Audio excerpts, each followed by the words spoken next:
الحمد لله وكفى وسلام على عباده الذين اصطفى أما بعد أعوذ بالله من الشيطان الرجيم بسم الله الرحمن الرحيم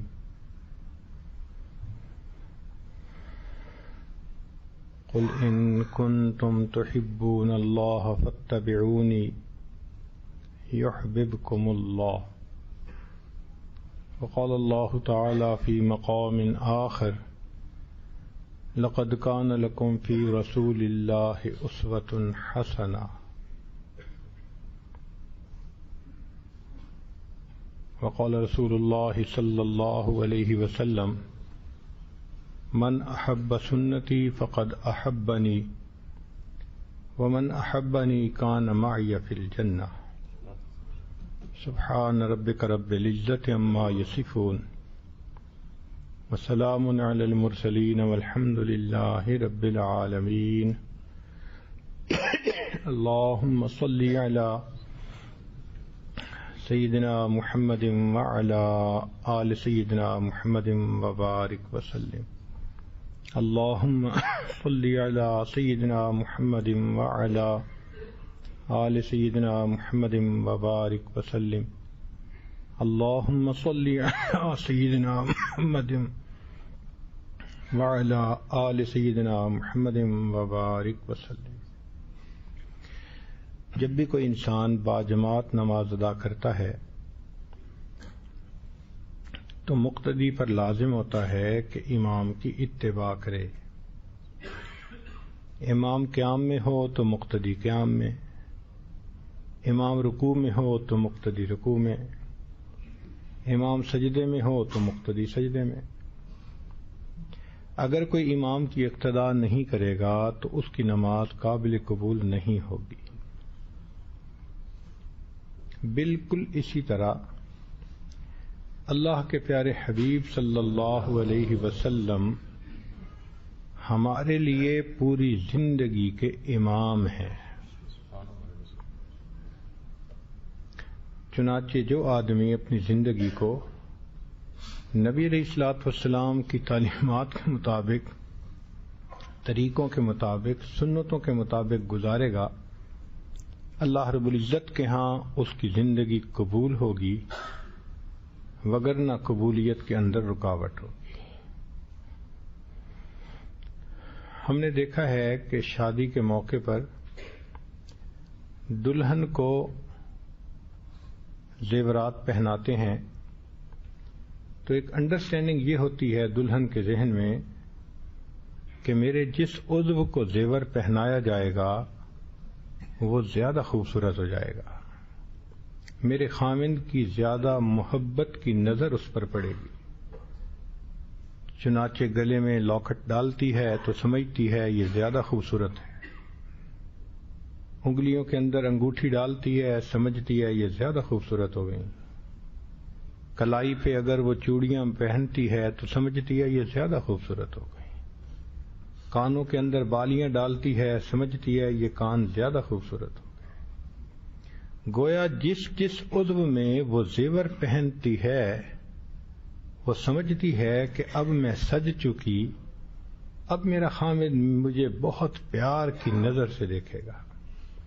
ہو بہو یہی مثال ہے کہ مومن اپنے جس عضو کو نبی علیہ الصلوۃ والسلام کی سنت کے مطابق ڈھال لیتا ہے اس کا وہ عضو اللہ رب العزت کی نظر میں خوبصورت ہو جاتا ہے۔ چنانچہ اگر سر کے بالوں سے لے کے پاؤں کے ناخنوں تک سب اعضاء پر سنت جاری ہو جائے، مزین ہو جائے، تو یہ انسان اللہ رب العزت کی نظر میں پرکشش بن جاتا ہے۔ اس لیے قرآن مجید میں فرمایا قل ان کنتم تحبون اللہ، اے میرے حبیب صلی اللہ علیہ وسلم آپ فرما دیجئے کہ اگر تم اللہ سے محبت کرتے ہو فاتبعونی، تم میری اتباع کرو، اپنے اعضاء کو میری سنتوں سے مزین کر لو، یحببکم اللہ، اللہ تعالیٰ تم سے محبت کرنے لگ جائیں گے. جس طرح میں اللہ تعالیٰ کا محبوب ہوں، وہ محبوبیت کسی نہ کسی درجے میں تمہارے اندر بھی آ جائے گی. اللہ تعالیٰ تمہیں بھی پسند کرنے لگ جائیں گے. انسان کے لیے یہ کتنی خوش نصیبی ہے کہ اللہ اس کو پسند کر لیں. لوگ تو کہتے ہیں نا ہم اللہ سے محبت کرتے ہیں، ہم اللہ سے محبت کرتے ہیں. ہمارا اللہ سے محبت کرنا اس کا اعتبار نہیں ہے. مزہ اس کا ہے اللہ کسی سے محبت فرمائے.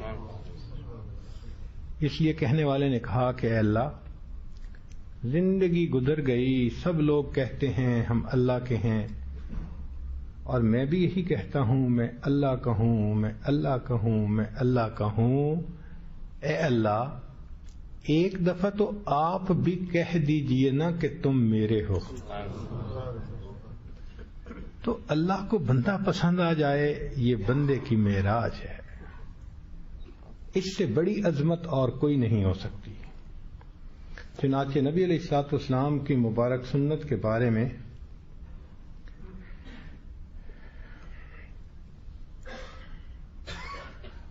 امام مالک رحمۃ اللہ علیہ فرمایا کرتے تھے، ان سنت مثل سفینۃ نوح علیہ السلام من رکبہا نجا، کہ سنت کی مثال نوح علیہ السلام کی کشتی کی مانند ہے، جو اس میں سوار ہو جاتا ہے وہ نجات پا جاتا ہے.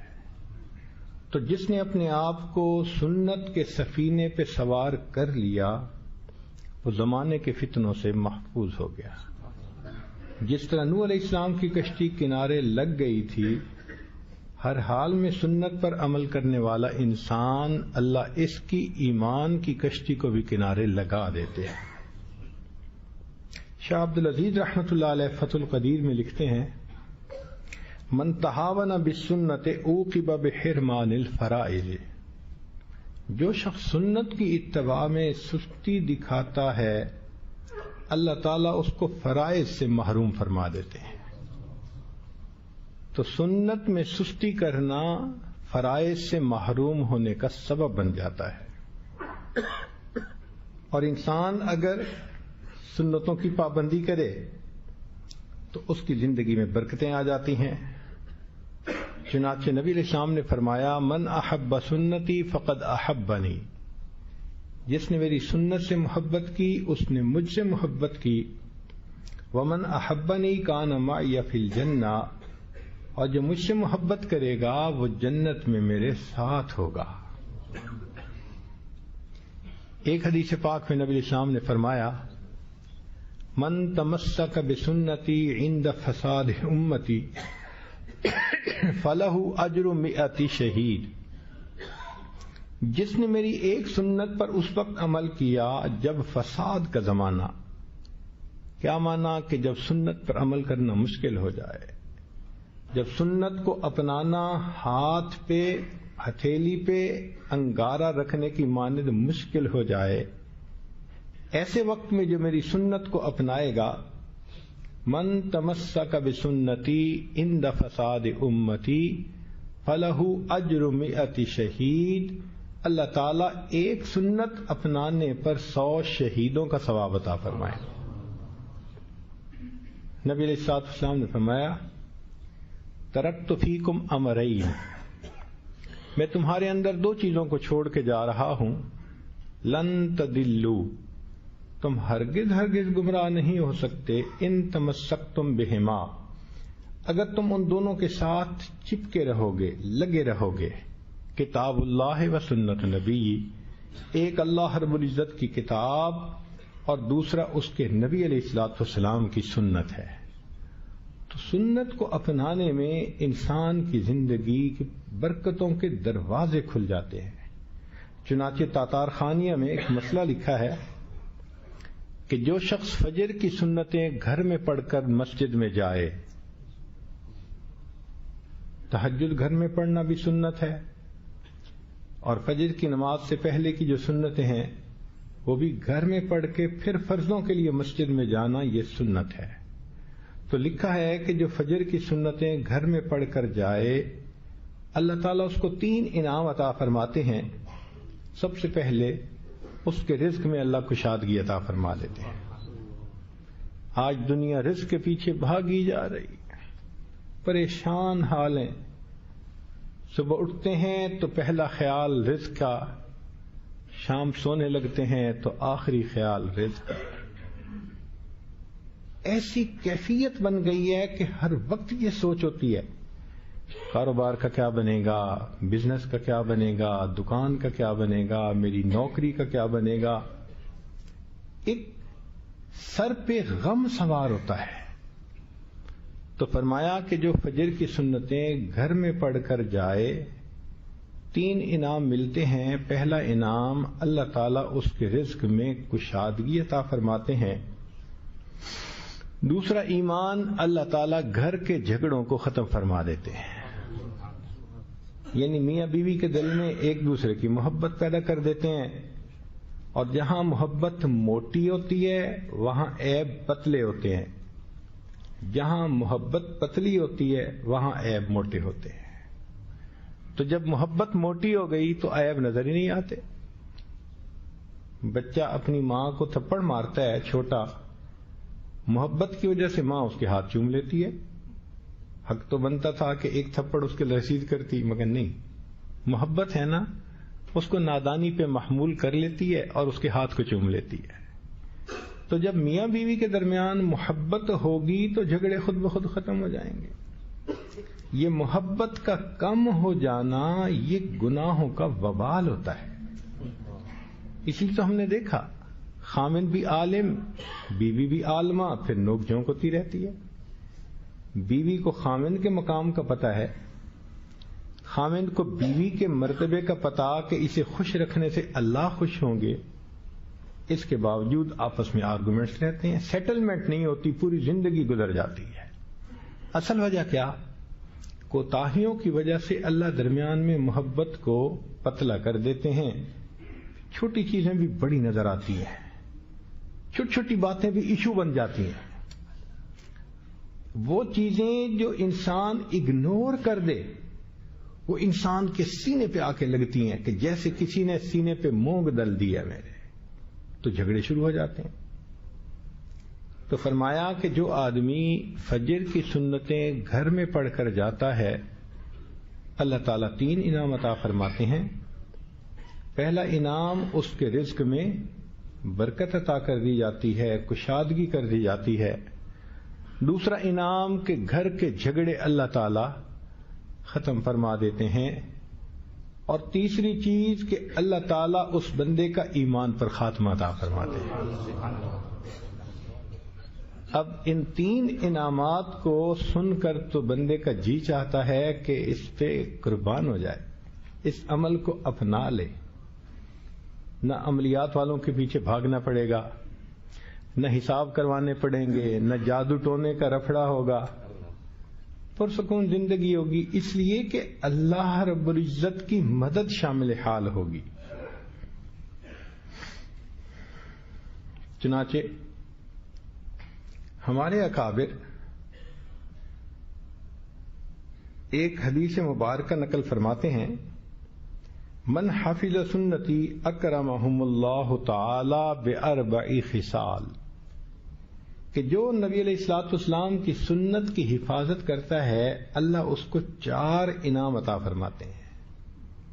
جس نے سنت کی محافظت کی، پابندی کی، جیسے دانتوں سے کوئی مضبوطی سے کسی چیز کو پکڑ لیتا ہے نا، جس نے نبی علیہ السلام کی مبارک سنت کو یوں مضبوطی سے تھام لیا اللہ اس کو 4 انعام عطا فرماتے ہیں.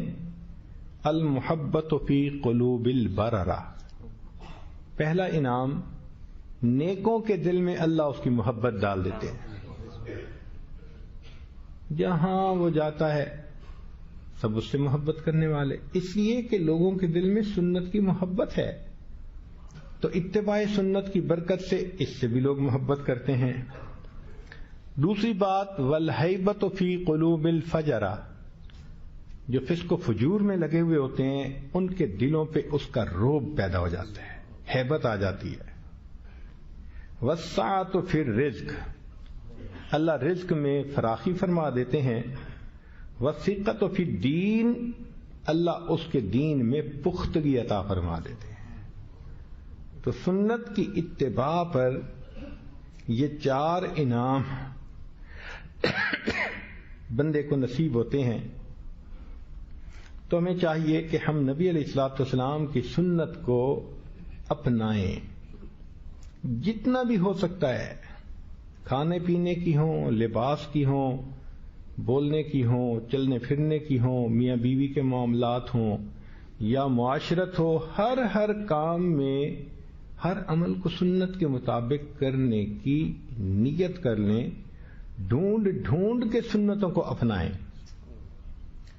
علماء کو اللہ رب العزت جزائے خیر عطا فرمائے کہ انہوں نے کتابیں لکھ دی ہیں.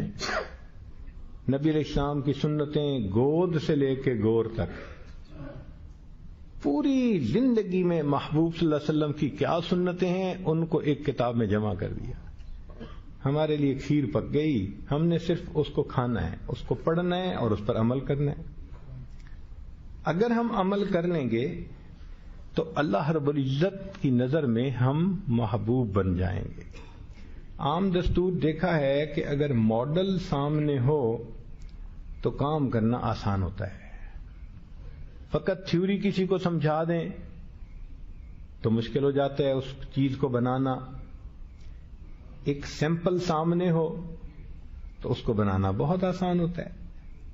اللہ رب العزت نے انسانوں پر مہربانی فرمائی، اپنے حبیب صلی اللہ علیہ وسلم کو ان کے اندر بھیج دیا. اس لیے فرمایا لقد من اللہ علی المؤمنین. دیکھیں اللہ تعالیٰ نے انسان کو رزق دیا، احسان نہیں جتایا. ہوا دی انسان کو، سورج بنایا، چاند بنایا، دنیا کے اندر سبزیاں، پھل پھول، کیا کچھ انسان کو دیا. کسی چیز پہ احسان نے جتایا. ایک نعمت ایسی تھی کہ دینے والے کو بھی دے کے مزہ آ گیا. پروردگار عالم نے فرمایا لقد من اللہ علی المؤمنین اذ بعث فیہم رسولا. ایمان والوں پر اللہ رب العزت نے احسان فرمایا جب ان میں اپنے محبوب صلی اللہ علیہ وسلم کو مبعوث فرمایا. اتنی بڑی نعمت ہے یہ ہماری. اب کوئی بندہ بھی چاہے کہ اللہ مجھ سے خوش ہو جائے، آسان طریقہ، جو نبی علیہ الصلوۃ والسلام نے کیا وہ کر لے، جس سے وہ رکے اس سے رک جائے. جس طرح نبی علیہ السلام اللہ کے محبوب تھے، یہ سنت کی اتباع کرنے والا بھی اللہ کے پیاروں میں شامل ہو جائے گا.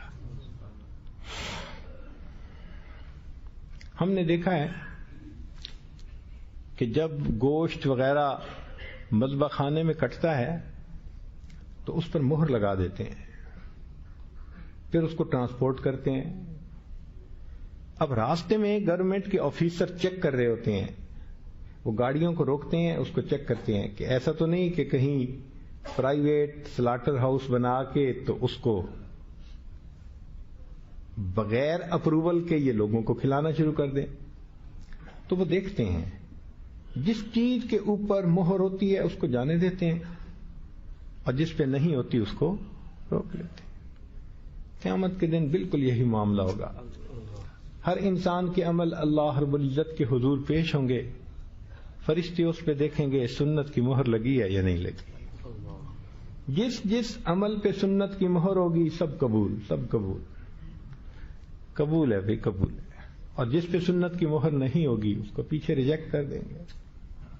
بلکہ ہم نے تو دیکھا کہ بعض لوگوں کو بعض برانڈ پسند ہوتے ہیں، وہ اسی کی چیز لیتے ہیں. اس کو کہتے ہیں برانڈ لائلٹی، کہ کسٹمر اس برانڈ کا اتنا عاشق ہوتا ہے، کہتے ہیں مجھے یہ چاہیے. آپ یوں سمجھیں کہ قیامت کے دن بھی فرشتے سنت کے برانڈ کو چیک کریں گے. جس عمل پر سنت کے برانڈ کا مہر ہوگا سب قبول. اور یہ بندہ قیامت کے دن اللہ رب العزت کے ہاں قبول ہوگا.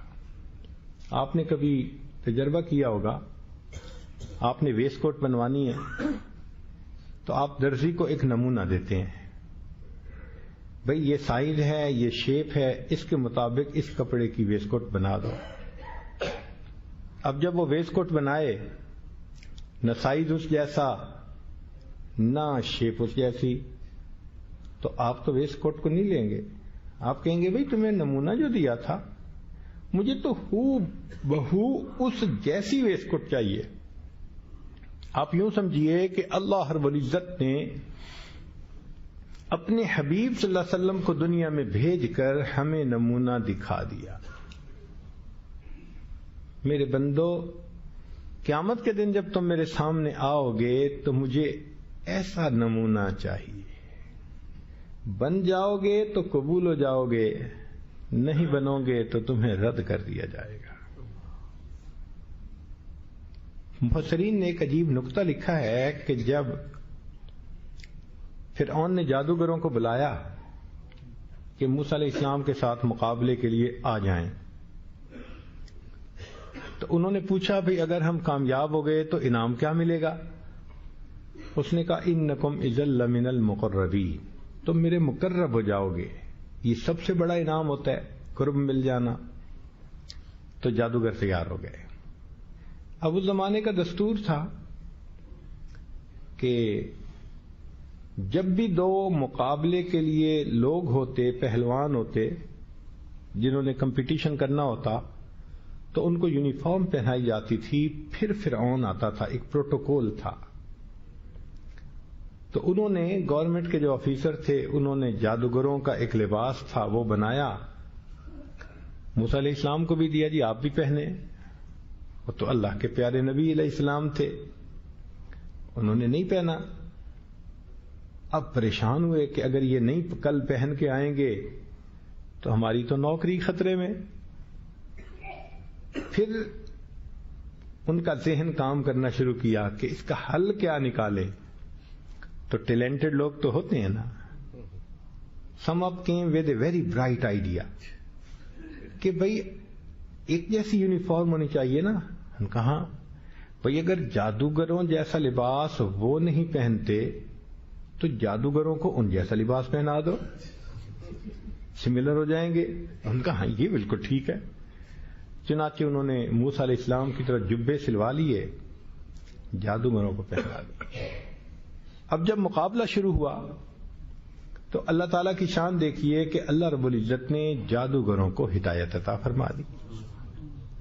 ایسے ہدایت پہ پکے کہ فرعون نے کہا میں قتل کروا دوں گا، بازو کٹوا دوں گا، ٹانگ کٹوا. ان کا فقض ما انت قاض، جو کر سکتا ہے تو کر لے، اب ہم اس پر جم گئے. حضرت موسیٰ علیہ السلام کوہتور پر گئے، رب کریم سے ہم کلامی ہوئی کہ اللہ آپ نے تو مجھے فرعون کی طرف بھیجا تھا، بائی نیم کہا تھا اذهب الى فرعون انه طغى، جاؤ فرعون کے پاس باغی طاغی بن گیا ہے. تو نومینیٹ فرما دیا تھا کہ میرا کام ہے فرعون کے پاس جانا. فرعون کو تو ہدایت ملی نہیں، یا اللہ جادوگروں کو ہدایت مل گئی. اس میں کیا حکمت ہے؟ رب کریم نے فرمایا میرے کلیم اللہ جب میں ہدایت کا فیصلہ کرنے لگا تو میری رحمت نے اس بات کو زیادہ پسند کیا کہ پہلے ہدایت ان کو دوں جن کو میرے محبوب نبی کے ساتھ زیادہ مشابہت ہے. چونکہ جادوگروں کو مشابہت تھی ان کو میں نے ہدایت عطا فرمائی. تو اگر جادوگر مجبوری سے مشابہت اختیار کر لیتے ہیں تو وہ بھی قبول ہو جاتی ہے. اگر امت محمدیہ صلی اللہ علیہ وسلم کا ایک غلام محبت کی وجہ سے نبی علیہ السلام سے مشابہت اختیار کرے گا، اللہ کیوں نہیں قبول فرمائیں گے. صحابہ رضی اللہ تعالیٰ نے اس راز کو سمجھ لیا تھا، چنانچہ ایک ایک کام میں وہ نبی علیہ السلام کے طریقے کے مطابق ہر عمل کرتے تھے. عبداللہ ابن عمر لانو کو دیکھیں، مدینہ طیبہ سے مکہ مکرمہ جا رہے ہیں اور لوگ بھی ساتھ ہیں. ایک جگہ پہنچے کہ لے بھائی ذرا رکو، روک لیا، سواری سے نیچے اترے، قریب ایک جگہ گئے درخت کے قریب اور بیٹھ گئے جیسے کوئی بندہ قضائے حاجت سے فارغ ہوتا ہے، یورینیٹ کرتا ہے. مگر قضائے حاجت سے فارغ نہیں ہوئے، اٹھ کے آ گئے اور سواری پر بیٹھ کر کہنے لگے یار چلو چلتے ہیں۔ دوستوں نے کہا جی کیا مطلب، آپ نے خواہ ہمارا ٹائم لگوا دیا، ضرورت نہیں تھی تو کیوں رکے؟ تو کہنے لگے بھئی بات یہ ہے کہ ایک مرتبہ نبی علیہ الصلوۃ والسلام کے ساتھ میں نے سفر کیا تھا، میرے آقا صلی اللہ علیہ وسلم اس جگہ پر آ کر رکے تھے، آپ صلی اللہ علیہ وسلم نیچے اترے، قضائے حاجت حاصل فرمائی، پھر واپس تشریف لائے اور آگے گئے۔ مجھے ضرورت نہیں تھی، میرا دل چاہا میں وہی کروں جو میرے آقا نے کیا ہے، فقط مشابہت حاصل کرنے کی نیت سے میں نیچے اترا اور جا کے بیٹھا اور واپس آ کے چل پڑا۔ تو لگتا ہے کہ وہ واقعی نبی علیہ الصلوۃ والسلام کی سنتوں کے عاشق تھے، اس لیے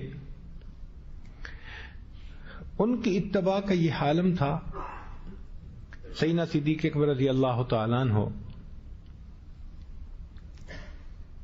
ہجرت کے موقع پر نبی علیہ السلام کے ساتھ مدینہ طیبہ کے قریب پہنچتے ہیں۔ مدینہ طیبہ کے لوگ میچور تھے، سمجھدار تھے، وہ نبی علیہ السلام کے استقبال کے لیے شہر سے باہر آئے۔ اب وہ دیکھتے ہیں کہ دو شخصیتیں چل کے آ رہی ہیں، مگر حیران تھے کہ لباس میں، رفتار میں، گفتار میں اس طرح وہ ایک تھے کہ سمجھ نہیں لگتی تھی کہ تابع کون ہے اور متبوع کون ہے، سمجھ نہیں لگتی تھی کہ اصل کون ہے اور نقل، یعنی نقل اصل کے اتنا قریب ہو گئی تھی کہ فرق کرنا، ڈفرینشیٹ کرنا مشکل ہو گیا تھا۔ چنانچہ اپنا قیافہ انہوں نے لگایا اور صدیق اکبر سے مسافہ شروع کر دیا، اور صدیق اکبر فرماتے ہیں کہ میں نے بھی سب سے مسافہ کرنا شروع کر دیا۔ کیوں؟ کہ میرے آقا صلی اللہ علیہ وسلم تھکے ہوئے ہیں، میرے آقا صلی اللہ علیہ وسلم کو مسافے کی تکلیف نہ اٹھانی پڑے۔ جب سب سے مسافہ کر لیا تو بیٹھے۔ اب تھوڑی دیر کے بعد ذرا سورج کی دھوپ آئی اور سورج کی کرنوں نے نبی علیہ السلام کے رخسار کے بوسے لینے شروع کیے، تو انہوں نے دیکھا کہ جس کو نبی علیہ السلام سمجھ کے وہ مسافہ کر رہے تھے وہ اٹھے اور انہوں نے اپنی چادر اپنے ساتھی کے اوپر سائے کے لیے کر دی۔ پتہ تب چلا آقا کون تھا اور غلام کون تھا۔ اس کو اتباع سنت کہتے ہیں۔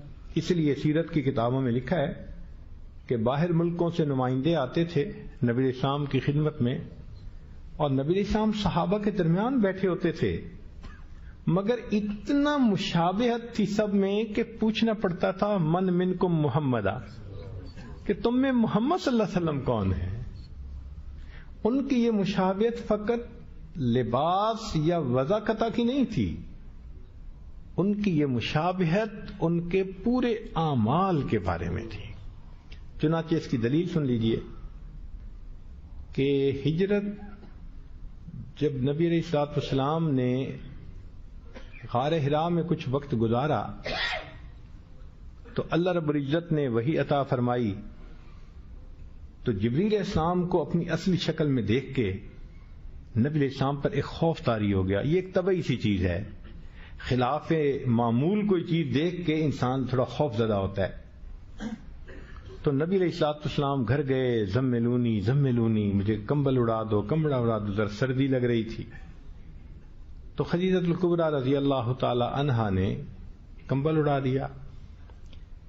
پھر اچھی بیویاں ہمیشہ خاوند کے غم اور دکھ کو شیئر کرتی ہیں۔ جب نبی علیہ الصلوۃ والسلام کمبل میں لیٹ گئے تو وہ پاس آ کر بیٹھیں اور پیار سے پوچھنے لگیں کہ اے اللہ کے حبیب صلی اللہ علیہ وسلم، آپ کیا محسوس کرتے ہیں؟ تو نبی علیہ السلام نے فرمایا کہ مجھے لگتا ہے کہ جیسے مجھے موت آئے گی، میری موت آ جائے گی۔ تو انہوں نے آگے سے جواب دیا کلا، ہرگز نہیں، واللہ، اللہ کی قسم، لا یخزیک اللہ، اللہ آپ کو رسوا نہیں فرمائیں گے۔ کیوں؟ انک لتصل الرحم، آپ صلہ رحمی کرنے والے ہیں، وتحمل الکل، وتقسم المعدوم وتعین علی نوائب الحق. انہوں نے کچھ نبی علیہ الصلوۃ والسلام کی اچھی صفات گنوائیں.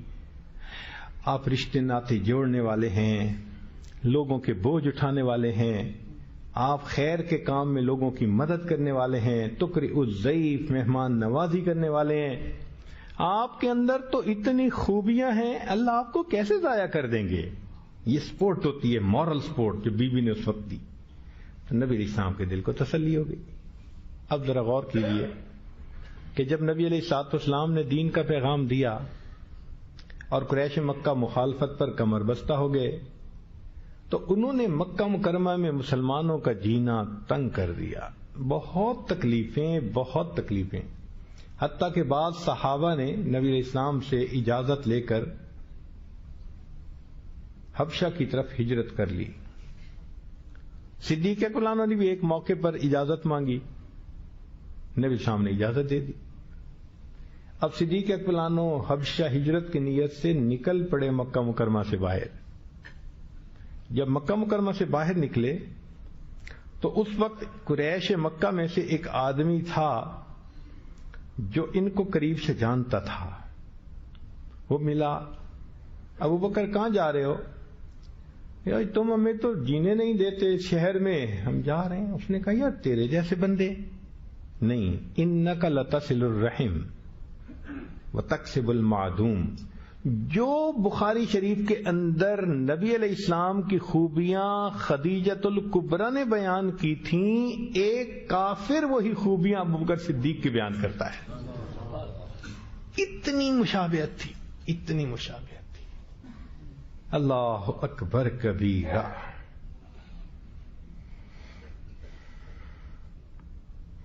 چنانچہ جب فارس فتح ہوا تو صحابہ رضی اللہ عنہم کھانا کھا رہے ہیں دسترخوان کے اوپر. سیدنا حذیفہ بن الیمان رضی اللہ عنہ کے ہاتھ سے ایک لقمہ گر گیا دسترخوان پہ. انہوں نے اٹھا لیا اور اس کو کھا لیا. ادب بھی یہی ہے، سنت بھی یہی ہے. جب وہ اس کو کھانے لگے تو ساتھ ایک دوسرے ساتھی بیٹھے ہوئے تھے، وہ کہنے لگے دیکھو یار یہاں کے امراء کھڑے دیکھ رہے ہیں، یہ اس چیز کو معیوب سمجھتے ہیں، کہیں گے کہ دیکھو مسلمانوں کی عادتیں اچھی نہیں ہیں، ایٹیکیٹس اچھے نہیں ہیں. تو جب انہوں نے یہ بات کی تو حذیفہ رضی اللہ عنہ نے آگے تاریخی جواب دیا، سونے کی سیاہی سے لکھنے کے قابل ہے. فرمایا اَأَتْرُكُ سُنَّةَ حَبِيبِي لِهَٰؤُلَاءِ الْحُمَقَاءِ. ان احمقوں کی وجہ سے میں اپنے محبوب صلی اللہ علیہ وسلم کی سنت کو چھوڑ دوں گا. اندازہ لگائیے ان کے دل میں نبی علیہ الصلوۃ والسلام کی سنت کی کتنی قدر ہوتی تھی. اس لیے قالن اور حالن انسان نبی علیہ السلام کی ہر سنت کو اپنائے. چنانچہ کسی بزرگ کا شعر ہے، وہی سمجھا جائے گا شیدائے جمال مصطفیٰ، وہی سمجھا جائے گا شیدائے جمال مصطفیٰ، جس کا قال قال مصطفیٰ ہو حال حال مصطفیٰ. تو قال بھی سنت کے مطابق اور حال بھی سنت کے بنا. چنانچہ ہماری اس امت کی تاریخ کو پڑھ کے دیکھ لیں، ہر دور میں اور ہر زمانے میں ایسے اللہ سے ڈرنے والے متقی حضرات کی ایک جماعت رہی ہے جو سنتوں پر عمل کرنا اپنی سعادت سمجھا کرتی تھی. نبی علیہ الصلوۃ والسلام سے لے کے آج تک دنیا میں کوئی ایک لمحہ ایسا نہیں آیا کہ پوری دنیا میں سنت کے مطابق ڈھلنے والی کوئی شخصیت ہی موجود نہ ہو. ایسا کبھی نہیں ہوا. تسلسل ہے امت کے اندر، اور یہ امت کو اللہ رب العزت نے ایک اعزاز بخشا ہے.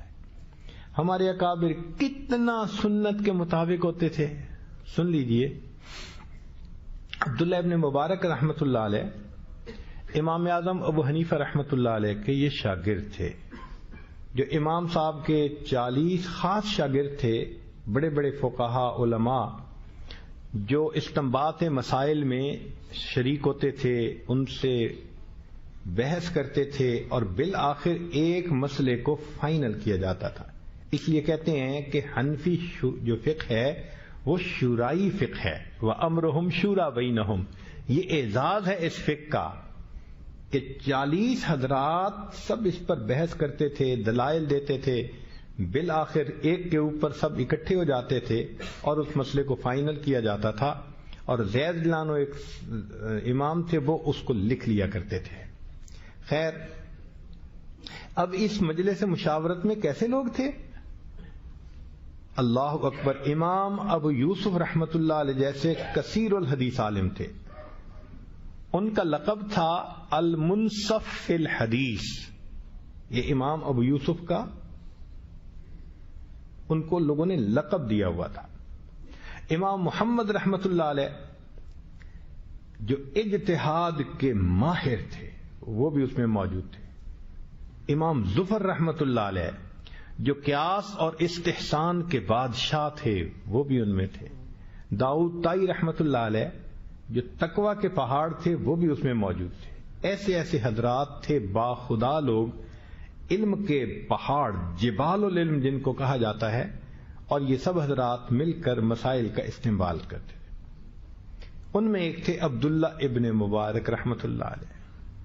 ان کے بارے میں اسماء الرجال کی کتب میں محدثین نے جتنے تعریفی کلمے لکھے ہیں اگر جمع کر لیں تو شاید امام بخاری کے بارے میں بھی ایسے کلمے نہ لکھے گئے ہوں۔ ان کو امیر المؤمنین فی الحدیث بھی لکھا گیا ہے۔ ایک وقت میں 40,000 طلباء ان سے حدیث پاک پڑھا کرتے تھے۔ 40,000 طلباء ایک وقت میں حدیث پڑھتے تھے، ایسی اللہ نے قبولیت عطا فرمائی تھی۔ ان کے ایک دوست تھے اسماعیل رحمت اللہ علیہ، وہ کہتے ہیں کہ مجھے بڑا عرصہ یہی خیال آتا رہا کہ میں ان کی زندگی کو قریب سے دیکھوں، تو کہتے ہیں کہ میں نے ان کی زندگی کو 3 سال دن رات بہت قریب سے دیکھا، اور قریب سے دیکھنے کے بعد میں اس نتیجے پر پہنچا کہ عبداللہ ابن مبارک رحمت اللہ علیہ میں اور صحابہ رضی اللہ تعالی عنہم میں صرف ایک فرق ہے کہ صحابہ کو محبوب کے دیدار کی سعادت حاصل تھی، وہ سعادت عبداللہ ابن مبارک کو حاصل نہیں۔ اس کے علاوہ ان کی زندگی اور صحابہ کی زندگی میں مجھے کوئی فرق نظر نہیں آیا۔ ایسی سنت کی اتباع ہوتی تھی۔ قریب کے زمانے میں دیکھنا چاہیں، ہمارے اکابر علماء دیوبند کی زندگیوں کو دیکھ لیجئے، ایسا عشق تھا سنت سے ہر چیز میں۔ چنانچہ حضرت مولانا قاسم نانوتوی رحمت اللہ علیہ، حاکم وقت نے ان کو گرفتار کر کے پھانسی دینے کا حکم دے دیا۔ اللہ کی شان کے جو پکڑنے کے لیے سپاہی آیا وہ جانتا نہیں تھا۔ حضرت کھڑے تھے ایک جگہ تو آ کے کہنے لگا وہ قاسم کدھر ہیں؟ قاسم نانوتوی۔ اللہ رب العزت نے ان کو تفقہ دی ہوتی ہے، دین کی سمجھ دی ہوتی ہے، تو حضرت نے بات چیت شروع کر دی، 2 قدم اٹھائے اور کہا بھئی ابھی تو یہیں تھے۔ بات تو سچ ہے نا، 2 قدم آگے پیچھے ہو کے نا بات کرتے کہنے ابھی تو یہیں تھے۔ اب وہ سمجھا کہ یہیں قریب کہیں اندر گئے ہیں، تو وہ اندر دیکھنے کے لیے گیا اور پیچھے سے حضرت وہاں سے تشریف لے گئے۔ لوگ یہ سمجھے کہ اب قاسم نانوتوی رحمت اللہ علیہ شاید بقیہ زندگی روپوشی میں گزاریں گے۔ 30 دن گزرے اور چوتھے دن قاسم نانوتوی رحمت اللہ پھر مسجد میں باجماعت نماز پڑھ رہے ہیں۔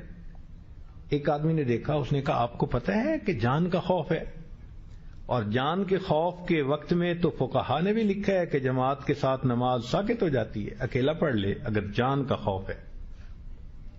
تو آپ کا تو یہ فرمانے لگے کہ میں نے نبی علیہ الصلوۃ والسلام کی مبارک زندگی پر نظر دوڑائی، مجھے آپ صلی اللہ علیہ وسلم کی مبارک زندگی میں غار ثور کی 3 راتوں کی روپوشی نظر آتی ہے. میں نے 3 راتوں کی سنت پر عمل کر لیا.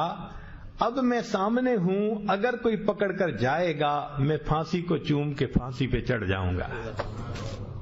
یہ ہوتی ہے سنت کی اتباع. جب دارالعلوم دیوبند بنایا گیا تو دارالحدیث کے سامنے چھوٹا سا باغیچہ بھی تھا.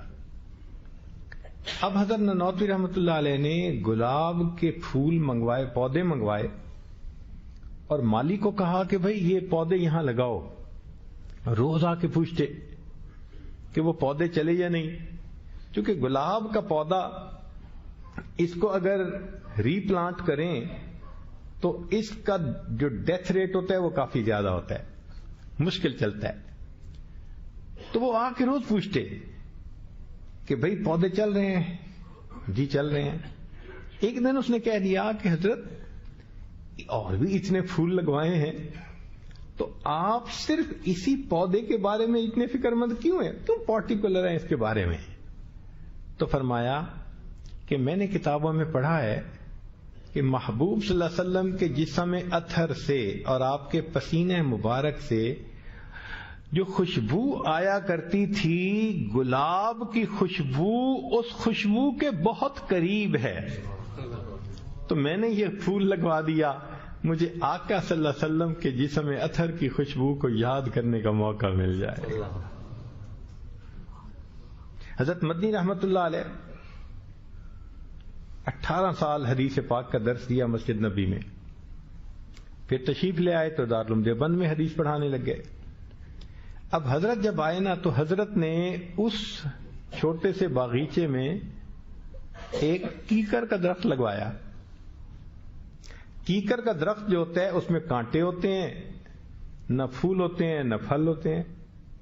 عام نظر میں وہ کسی کام کا درخت نہیں کہلاتا، اور وہ باغیچے میں لگوایا. تو لگانے والوں نے کہا کہ حضرت یہ سلیکشن کیا ہوئی بھائی کہ پھولوں کا باغ ہے اور اس میں کیکر کا درخت؟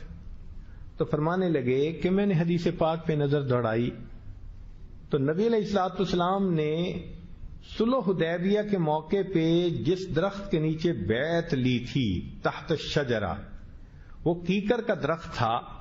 میں نے کیکر کا درخت اس لیے لگوایا کہ دارالحدیث آتے جاتے اس درخت کو دیکھوں گا، مجھے آقا کی یاد آیا کرے گی. حضرت مولانا رشید احمد گنگوئی رحمت اللہ علیہ سنت کے عاشق تھے. ان سے تعلق رکھنے والا ایک آدمی ایک دفعہ آیا اور کہنے لگا حضرت آداب. اتنا ناراض ہوئے کہ یہ تم نے طریقہ کہاں سے اخذ کر لیا، کیا تمہیں پتہ نہیں کہ نبی علیہ السلام نے السلام علیکم فرمانے کا حکم دیا ہے؟ اتنی سی بات کی بھی اصلاح کی. آخری عمر میں بینائی چلی گئی تھی، جیسے موتیا بند آ جاتا ہے تو انسان کی بڑھاپے میں بینائی چلی جاتی ہے، لیکن حضرت اس کے باوجود سرما ڈالتے تھے. تو کسی نے کہا کہ جی سرما تو ڈالتے ہیں بینائی تیز کرنے کے لیے، تو آپ تو بینائی بھی نہیں سرما بھی ڈالتے ہیں. فرمانے لگے تم بینائی تیز کرنے کی نیت سے ڈالتے ہوگے، میں تو آقا صلی اللہ علیہ وسلم کی سنت کی اتباع کی نیت سے ڈالتا ہوں. بینائی اگرچہ نہیں مگر سرما ڈال رہا ہوں کہ محبوب کی سنت پر عمل نصیب ہو جائے. اللہ اکبر کبیرہ. چنانچہ حضرت مولانا یحییٰ رحمت اللہ علیہ فرمایا کرتے تھے کہ سنت کے مطابق پاخانہ کر لینا سنت کے خلاف نفلیں پڑھنے سے بھی زیادہ افضل ہوا کرتا ہے. اندازہ لگائیں انہوں نے کنسپٹ کیا دیا کہ سنت کی اتنی وقت ہے، اللہ کے ہاں اتنا مقام ہے کہ بیت الخلاء سنت کے مطابق چلے جاؤ تو وہ اجر ملتا ہے جو خلاف سنت نفلوں کے پڑھنے پر بھی بندے کو نہیں مل سکتا. یہ ہمارے اکابر کی کیفیت تھی، اور وہ ظاہر باطن ہر سنت پر عمل کرنے والے تھے. یہاں تک کہ ان کی کیفیت یہ تھی کہ جو بندہ ان کو دیکھ لیتا تھا اس کو نبی علیہ الصلوۃ والسلام یاد آ جاتے. ہمارے ایک بزرگ تھے، تو ایک مرتبہ کسی نے کہہ دیا کہ حضرت نبی علیہ الصلوۃ والسلام کو خواب میں دیکھنے کی بڑی تمنا ہے. فرمان لگے بھئی خواب میں دیکھنا چاہتے ہو یا جاگتے ہوئے دیکھنا چاہتے ہو؟ سارے حیران ہو گئے کہ یہ کیا کہہ رہے ہیں کہ خواب میں دیکھنا چاہتے ہو یا جاگتے دیکھنا چاہتے ہو؟ اس نے کہا کہ حضرت جاگتے میں کیسے دیکھ سکتے ہیں؟ فرمانے لگے کہ تم سنت کے عاشق بن جاؤ، سر سے لے کے پاؤں تک تم سنت کے مطابق اپنے آپ کو ڈھال لو، حتیٰ کہ تمہاری کیفیت ایسی ہو جائے تم جہاں سے گزر جاؤ لوگوں کو مسلمانوں کے پیغمبر علیہ السلام یاد آ جائے. جب تم سنت میں یہ کمال حاصل کر لو گے اللہ تعالیٰ تمہیں جاگتی آنکھوں کے ساتھ نبی علیہ السلام کا دیدار عطا فرما دے. یہاں تک جذب کر لوں کاش تیرے حسن کامل کو، یہاں تک جذب کر لوں کاش تیرے حسن کامل کو، تجھی کو سب پکار اٹھیں گزر جاؤں جدھر سے میں، کہ میں جدھر سے گزر جاؤں اے اللہ کے حبیب سب آپ کو یاد کرنے لگ جائیں. ایسی سنت کی اتباع ہمارے اکابر کو حاصل تھی. ہمارے مشائخ کا حال سن لیجئے. ہمارے اکابر سلسلہ عالیہ نقشبندیہ کے جو مشائخ گزرے ہیں، اتباع سنت میں اللہ نے ان کو کمال عطا کیا تھا. ہمارے اس سلسلے میں لڑی میں اتباع سنت غالب ہے، چنانچہ ایک ایک کام میں سنت کی اتباع کی تلقین کرتے ہیں. امام ربانی مجدد ثانی رحمۃ اللہ علیہ کا ایک خادم تھا، تو حضرت کو ایک مرتبہ دانت میں درد ہوا. اس زمانے میں ایسے دوائیاں تو نہیں تھیں جیسے آج ہیں، تو لونگ لے کے اس کو منہ میں ڈال لیتے تھے تو اس کے اثر کی وجہ سے درد تھوڑا کم ہو جاتا تھا، جگہ سن ہو جاتی تھی. تو مجدد ثانی رحمۃ اللہ نے اپنے خادم کو کہا کہ بھئی دانت میں درد ہو رہی ہے، لونگ لاؤ. وہ لایا تو 4 لایا. تو آپ نے اس کو دیکھ کے فرمایا کہ تم صوفی بنے پھرتے ہو اور تمہیں اس بات کا پتہ نہیں کہ اللہ وتر و یحب الوتر، اللہ تعالیٰ بھی ایک ہے اور طاق عدد کو اللہ تعالیٰ پسند فرماتا ہے. مقصد یہ تھا کہ لونگ بھی لائے تو یا 3 لاتے یا 5 لاتے، 4 کیوں لائے؟ اب بتائیں کہ اتنا پریسین لیول اگر ہو جائے سنت کی اتباع میں کہ رینڈملی لایا ہے ایک بندہ مگر وہ بھی فرمایا کہ تم نے اس میں بھی سنت کا لحاظ کیوں نہیں کیا، تو پھر سنت کا مزہ آ جاتا ہے. چنانچہ امام ربانی مجدد ثانی رحمۃ اللہ علیہ اپنے مکتوبات میں سنت کی جو عظمت بیان کرتے ہیں انسان پڑھ کے حیران ہو جاتے ہیں. فرماتے ہیں کہ دوپہر کے وقت سنت قیلولہ کی نیت سے سو جانا، دوپہر کے وقت سنت قیلولہ کی نیت سے سو جانا اللہ رب العزت کے نزدیک کروڑ ہا نفلی شب بیداریوں سے زیادہ افضل ہے.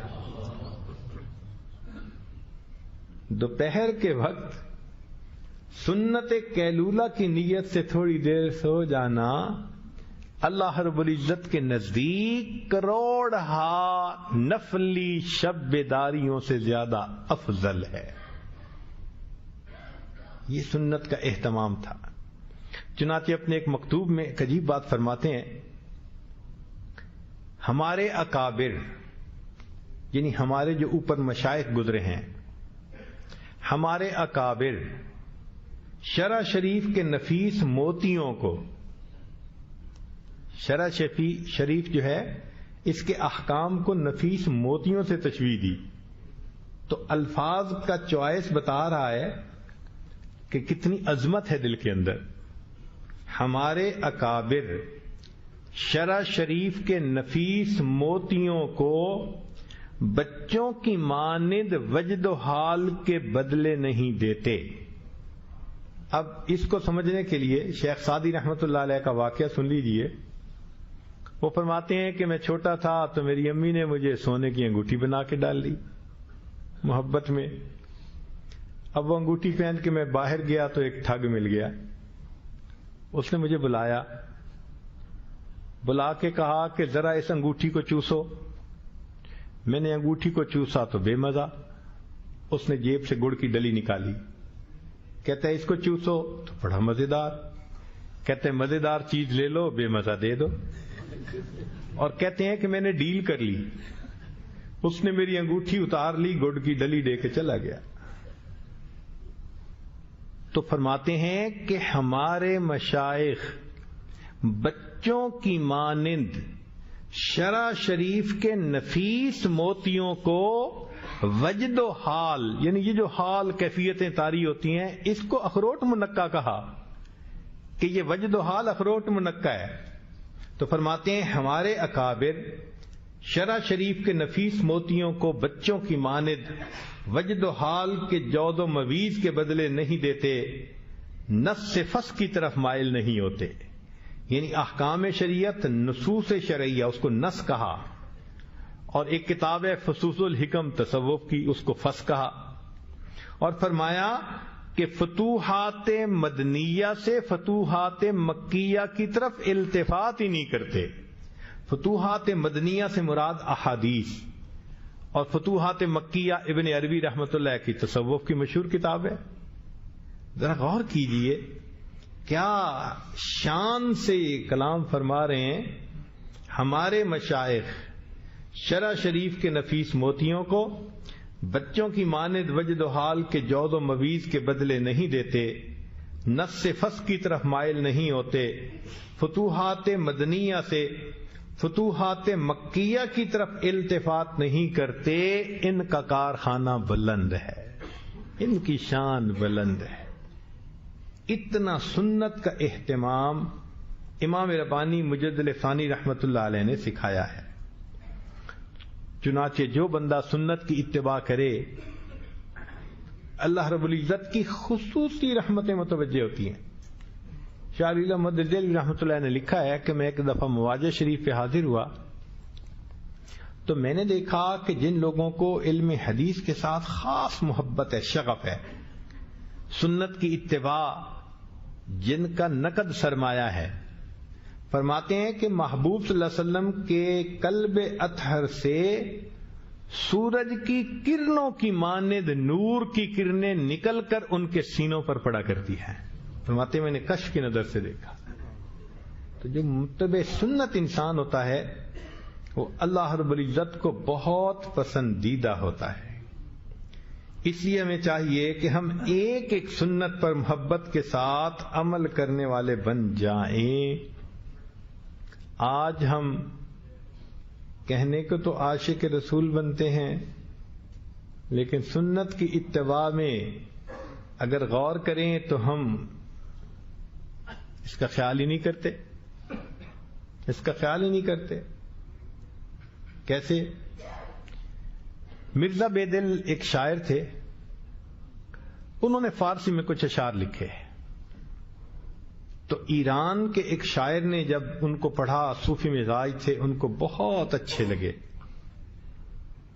انہوں نے نیت کر لی کہ میں مرزا بیدل کو جا کر ملوں گا. جب آئے تو مرزا بیدل بیٹھے ہوئے شیو بنا رہے تھے. تو جیسے ہی اس نے دیکھا نا تو اس کے دل سے آہ نکلی. تو مرزا بیدل نے کہا کہ ریچھ میں خراشی تراشی بلے دلے کسے نہ میں خراشی. میں داڑھی کو تراش خراش کر رہا ہوں، کسی کے دل کو خراش نہیں کر رہا. جب اس نے یہ کہا تو وہ شیخ جو تھے آنکھوں سے آنسو آ گئے.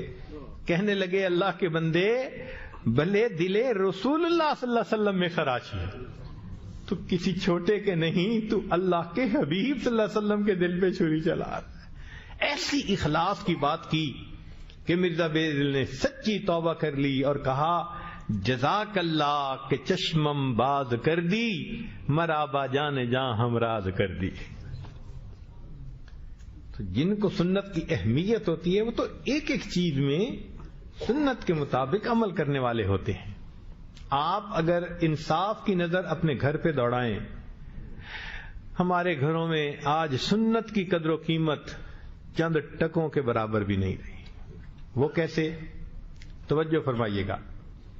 گھر کے اندر بلب پڑا ہونا جو چند سینٹ کا آتا ہے اور بچہ اس کو ہاتھ لگانے لگے، ماں فوراً روکتی ہے، اور اگر اس کو توڑ دے تو ماں ایک تھپڑ بھی لگا دیتی ہے کہ تجھے روکا تھا، باز کیوں نہیں آیا. تو چند سینٹ کا بلب ٹوٹا تو ماں نے محبت کے باوجود تھپڑ لگا دیا.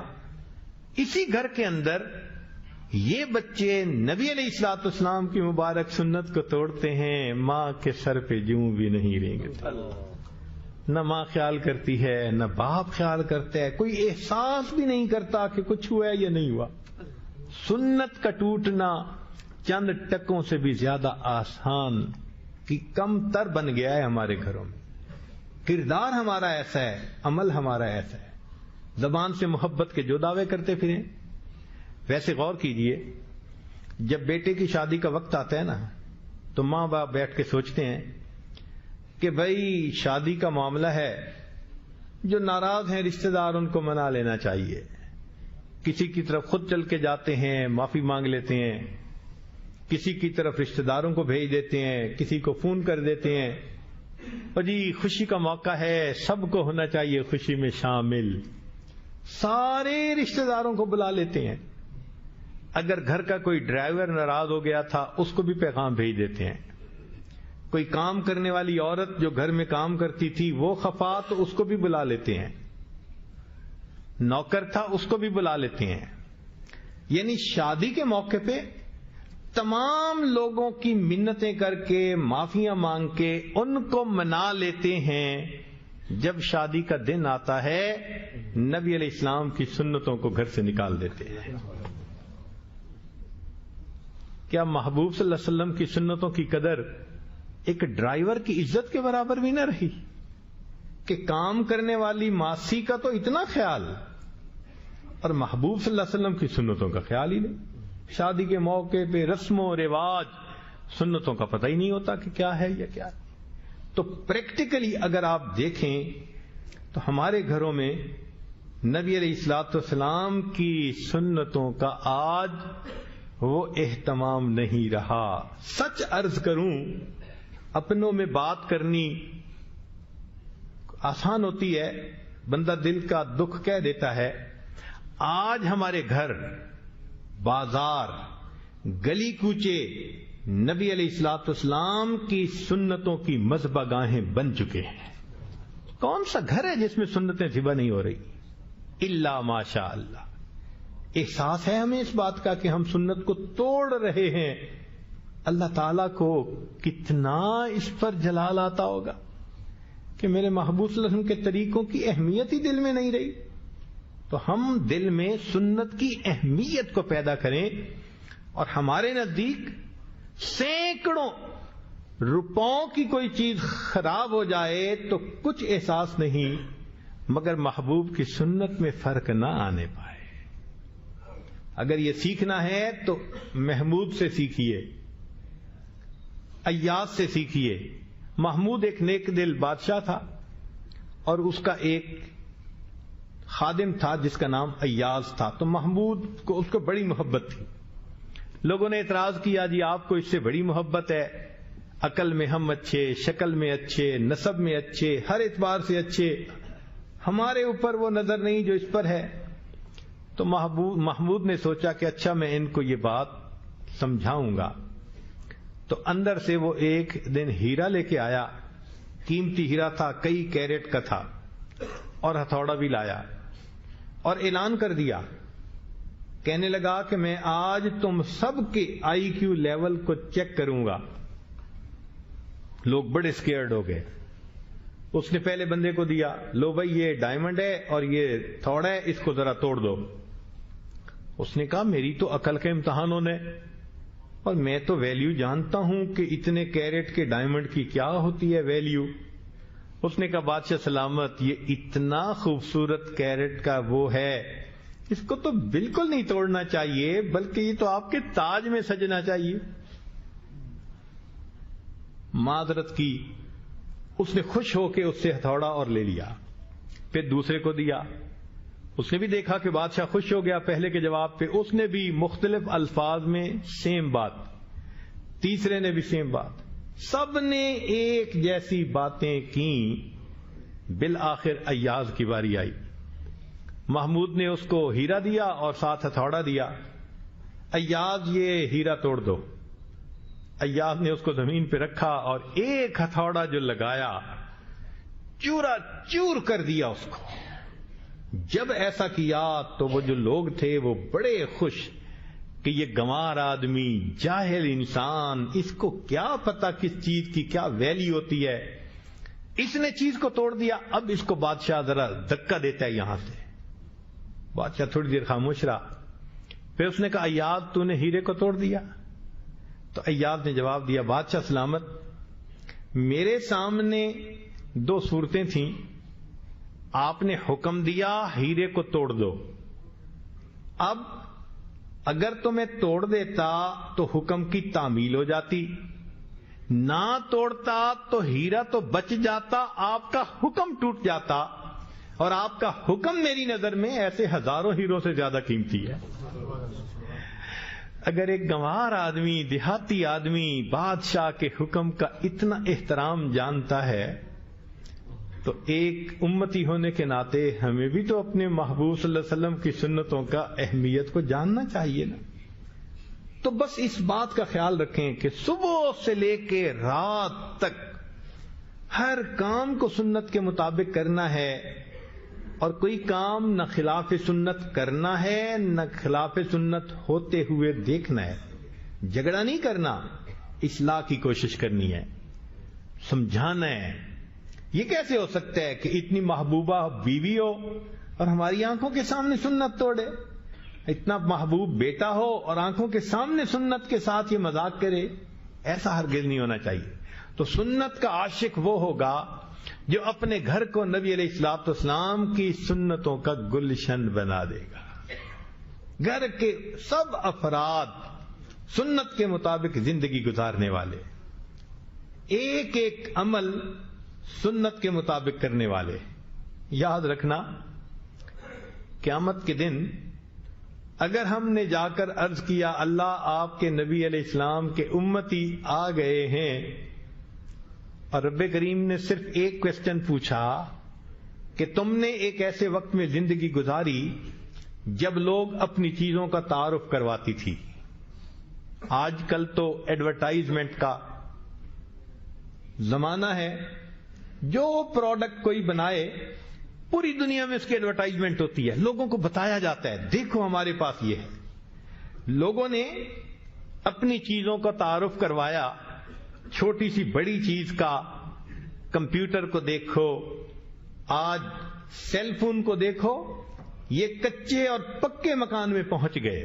حتیٰ کہ بیت اللہ کے دروازے پہ جو دعائیں مانگ رہے ہوتے ہیں ان کی جیبوں میں بھی سیل فون کی ٹون بج رہی ہوتی ہے. تو سوچئے لوگوں نے اپنے تانبے کو بھی اپنا سونا بنا کے دکھا دیا. اب میرے محبوب کے امتی ہو، تمہارے ہاتھ میں تو تھا ہی سونا، تم نے کیا سنت کا تعارف کروایا؟ تم نے کس کو سنت کا عاشق بنایا؟ تم نے کس کے دل میں سنت کی اہمیت پیدا کی؟ اگر یہ کوسچن پوچھ لیا گیا میرے دوستو اس دن ہماری جان نہیں چھوٹ سکے گی. ہم پروو نہیں کر سکتے کہ نبی علیہ السلام کا کلمہ پڑھنے کے باوجود ہم سنت کے ساتھ یہ معاملہ ہوتے ہوئے دیکھ کے پھر کیسے اطمینان سے رہ جاتے ہیں. ہمارے لیے تو جینا دوبھر ہو جائے ایسے معاملے. تو سنت کی محبت سیکھیے، اور اس وقت جب کہ آج دنیا اپنی چیزوں کا تعارف کروا رہی ہے، ہم کلمے کا تعارف کروائیں، قرآن کا تعارف کروائیں، اسلام کا تعارف کروائیں، محبوب کے اخلاق کا تعارف کروائیں، محبوب کی سنتوں کا تعارف کروائیں، اور لوگوں کو بتائیں کہ دیکھو تم قیمتی متاع کو چھوڑ کے کس ڈلتی چھاؤں کے پیچھے بھاگتے جا رہے ہو۔ آج ہم میں سے ہر بندے کے اوپر یہ ضروری ہے کہ وہ دین کی محنت کی کسی نہ کسی شکل میں لگ کر زندگی گزارے۔ جو نہیں گزارے گا قیامت کے دن اس کو نبی علیہ السلام کے سامنے جواب دہ ہونا پڑے گا۔ نبی علیہ الصلوۃ والسلام تہجد کے وقت رویا کرتے تھے، آنسو بہاتے تھے، ریش مبارک آنسوؤں سے تر ہو جاتی تھی، اتنا لمبا سجدہ فرماتے تھے کہ عائشہ صدیقہ عنہا فرماتی ہیں مجھے گمان ہونے لگتا کہ کہیں روح مبارک پرواز تو نہیں کر گئی، تو میں پاؤں کے انگوٹھے مبارک کو پکڑ کے ہلاتی تھی کہ زندگی کے آثار تو ہیں۔ اتنا لمبا سجدہ، رب امتی رب امتی رب امتی، نبی علیہ السلام امت کے لیے روتے رہے، حالانکہ نبی علیہ السلام کو بتا دیا گیا تھا آپ کے بعد آپ کی آنے والی اولاد کے اوپر مشکل وقت آئیں گے، حسن رضی اللہ عنہ کے ساتھ یہ ہوگا، سیدنا حسین رضی اللہ عنہ کے ساتھ یہ ہوگا۔ نبی علیہ السلام نے حدیث میں بتلا دیا کہ میرے اس نواسے کے ساتھ میرے بعد یہ ہونے والا ہے۔ نبی علیہ السلام نواسوں کے بارے میں نہیں روئے۔ آپ صلی اللہ علیہ وسلم کی بیٹیوں پہ مشکل وقت آئے، آپ نے یہ نہیں کہا میری زینب کا کیا بنے گا، میری فاطمہ کا کیا بنے گا۔ نبی علیہ السلام اگر روئے تو کس کے لیے روئے؟ امتیوں کے لیے روئے۔ اور آج امتیوں کا یہ حال ہے، اپنے ہاتھوں سے نبی علیہ السلام کی سنتوں کو توڑتے ہیں، آنکھیں نہیں دیکھتی، دماغ نہیں سوچتا کہ میں نے کس آقا صلی اللہ علیہ وسلم کی سنت کو توڑ دیا ہے۔ آج ہماری بے حسی کا یہ عالم ہو گیا ہے۔ چنانچہ ایک بزرگ تھے، کثرت سے درود شریف پڑھتے تھے، حتیٰ کہ ہر ہفتے 1,00,000 درود شریف پڑھ کے نبی علیہ السلام کی خدمت میں تحفہ اور ہدیہ بھیجتے تھے۔ چنانچہ ایک مرتبہ انہوں نے خواب میں نبی علیہ الصلوۃ والسلام کو دیکھا، فرماتے ہیں کہ آپ صلی اللہ علیہ وسلم کا سینہ مبارک میں نے چھل نہیں دیکھا، زخمی دیکھا۔ میں نے پوچھا اللہ کے حبیب صلی اللہ علیہ وسلم یہ آپ کو زخم کیسے لگے؟ تو محبوب صلی اللہ علیہ وسلم نے فرمایا کہ یہ زخم مجھے غیروں سے نہیں، مجھے اپنوں سے لگے ہیں۔ تم تو غیروں کی بات کرتے ہو، ہم نے اپنے بھی آزمائے ہیں، لوگ کانٹوں سے بچ نکلتے ہیں، ہم نے پھولوں سے زخم کھائے ہیں۔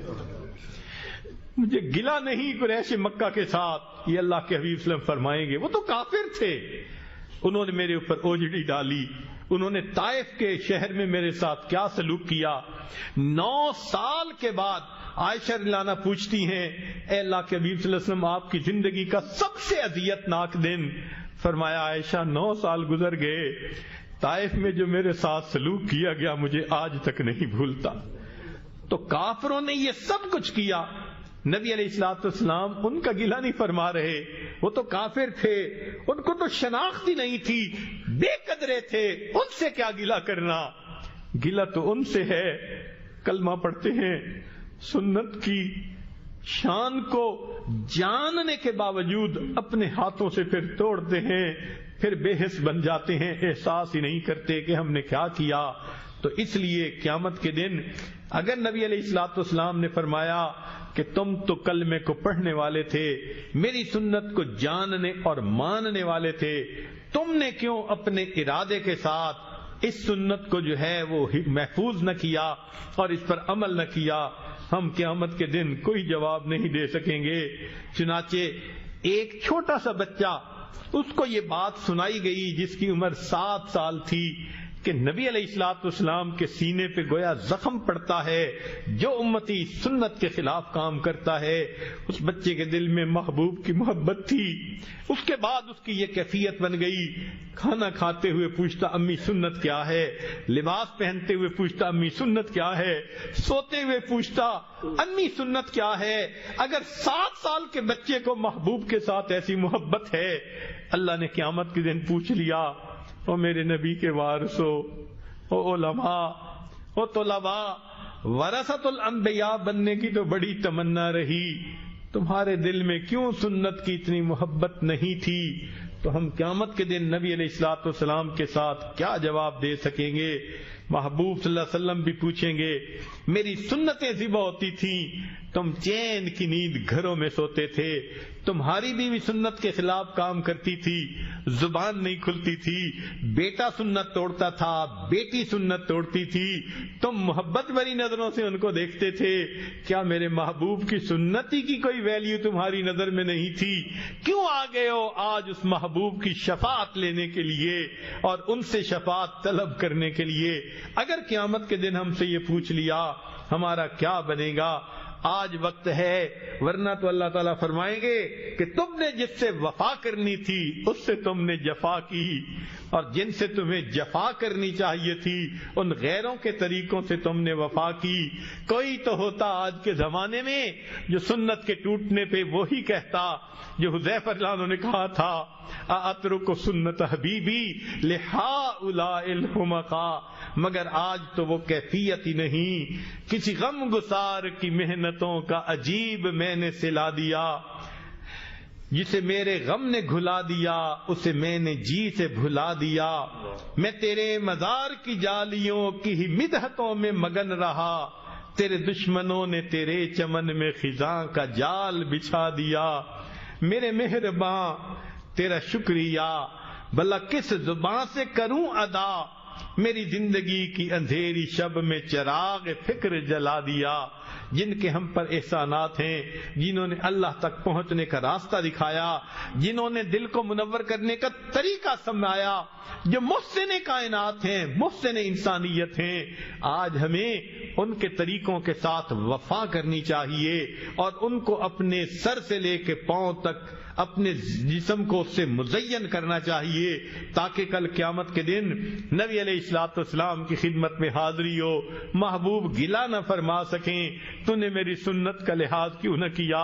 ہم نے اکثر لوگوں کو دیکھا ہے، کاروباری لوگوں کو، باپ کا دل دکھاتے جھجکتے ہیں، ماں کا دل دکھاتے جھجکتے ہیں، امی کا دل کہیں ٹوٹ نہ جائے، دکھی نہ ہو جائے، ارے باپ کا دل دکھاتے تو اتنا دکھتے ہیں، کیا نبی علیہ الصلوۃ والسلام کا درجہ دل میں اتنا بھی نہ رہا جتنا ایک باپ کا ہوتا ہے؟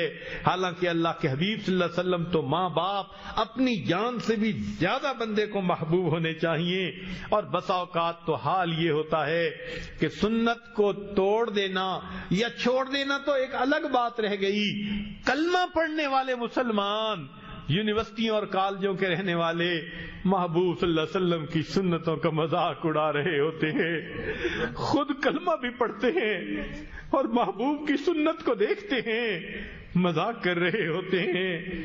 سوچئے نبی علیہ الصلوۃ والسلام کے سامنے جب قیامت کے دن پہنچے تو محبوب فرمائیں گے سحقن سحقا، چلے جاؤ دور چلے جاؤ، تم میری سنتوں کا مذاق اڑاتے تھے۔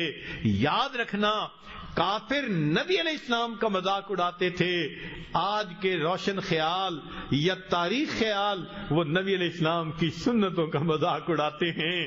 بات تو ایک ہی جیسی ہے، کل قیامت کے دن نبی علیہ السلام کی شفاعت کیسے نصیب ہوگی اگر انہوں نے اللہ کے سامنے یہ بات کہہ دی، یا رب ان قوم اتخذوا ھذا القرآن مہجورا، اللہ یہ میری قوم ہے جنہوں نے قرآن کو پشت پیچھے ڈال دیا تھا، تو بتائیے کہ پھر ہمارا کیا بنے گا؟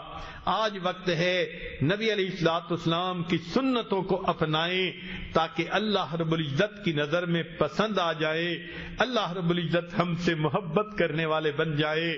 ہم نے تو دنیا میں دیکھی ہیں مثالیں کہ ماں اس کو کہو نا کہ یہ تمہارے بچے کی فوٹو ہے، ذرا اس کو آگ میں ڈال دو، وہ کہے گی میں اس کو آگ میں تو نہیں ڈالوں گی، کسی اور طریقے سے اس کو ضائع کر سکتی ہوں، آگ میں نہیں ڈالوں گی، میرے بیٹے کی تصویر ہے۔ اگر ماں محبت کی وجہ سے بیٹے کی تصویر کو آگ میں ڈالنا پسند نہیں کرتی تو کیا سمجھتے ہیں قیامت کے دن جو نبی علیہ السلام کی شکل و شباہت لے کر اللہ کے سامنے پیش ہوگا، کیا اللہ تعالیٰ اپنے محبوب صلی اللہ علیہ وسلم کی تصویر کو جہنم میں بھیج دیں گے، جہنم کی آگ میں جلا دیں گے؟ ایسا کبھی نہیں ہوگا۔ اس وقت پتہ چلے گا کہ سنت کے ظاہر پر بھی عمل کرنے کا درجہ کیا تھا۔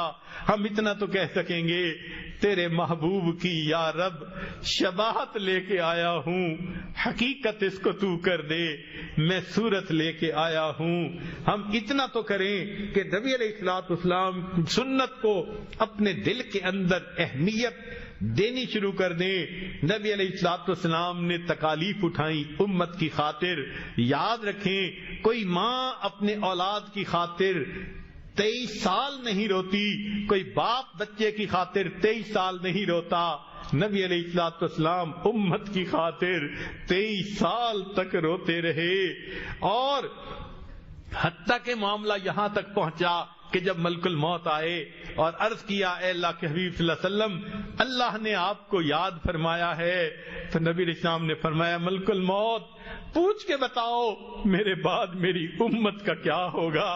اللہ رب العزت نے پیغام بھیجا، میرے محبوب کو تسلی دے دو، تمہارے بعد تمہاری امت کو ہم لاوارث نہیں چھوڑیں گے۔ محبوب کو جب تسلی دی گئی، فرمایا اب میں اللہ سے ملنے کے لیے تیار ہوں۔ محبوب کو تو امت سے اتنی محبت ہو اور ہمارا حال یہ ہو کہ نبی علیہ الصلوۃ والسلام کی سنت کو کچھ سمجھیں ہی نہ، صبح و شام اس کو توڑتے پھریں اور احساس بھی نہ ہو کہ ہم نے کیا کیا۔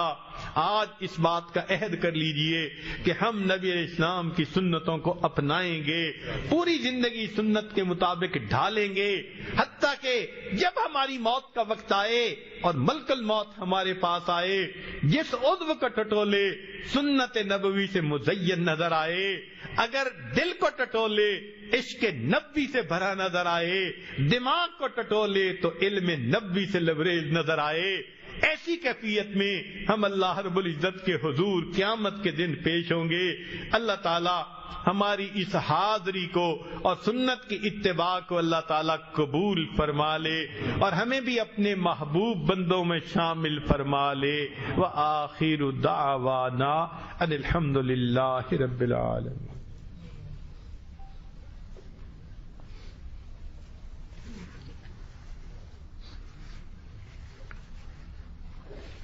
دعا سے پہلے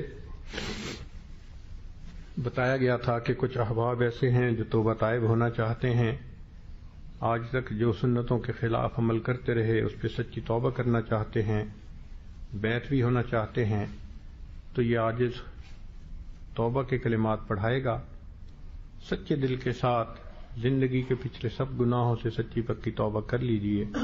الحمد للہ وکفا وسلام علی عبادہ الذین اصطفی، اما بعد۔ یہ کلمات سچے دل کے ساتھ پیچھے پیچھے پڑھیے۔ بسم اللہ الرحمن الرحیم۔ لا الہ الا اللہ محمد الرسول اللہ، آمنت باللہ وملائکتہ وکتبہ ورسلہ والیوم الآخر والقدر خیرہ وشرہ من اللہ تعالی والبعث بعد الموت، آمنت باللہ کما ہوا باسمائہ وصفاتہ وقبلت جمیع احکامہ اقرار باللسان وتصدیق بالقلب، اشہد ان لا الہ الا اللہ واشہد ان محمدا عبدہ ورسولہ، استغفر اللہ ربی من کل ذنب واتوب الیہ برحمتک یا ارحم الراحمین۔ چند معمولات سن لیجئے جن کو آپ اگر باقاعدگی سے کریں گے تو اللہ تعالیٰ دل کو منور فرمائیں گے، اپنی محبت سے دل کو لبریز فرمائیں گے۔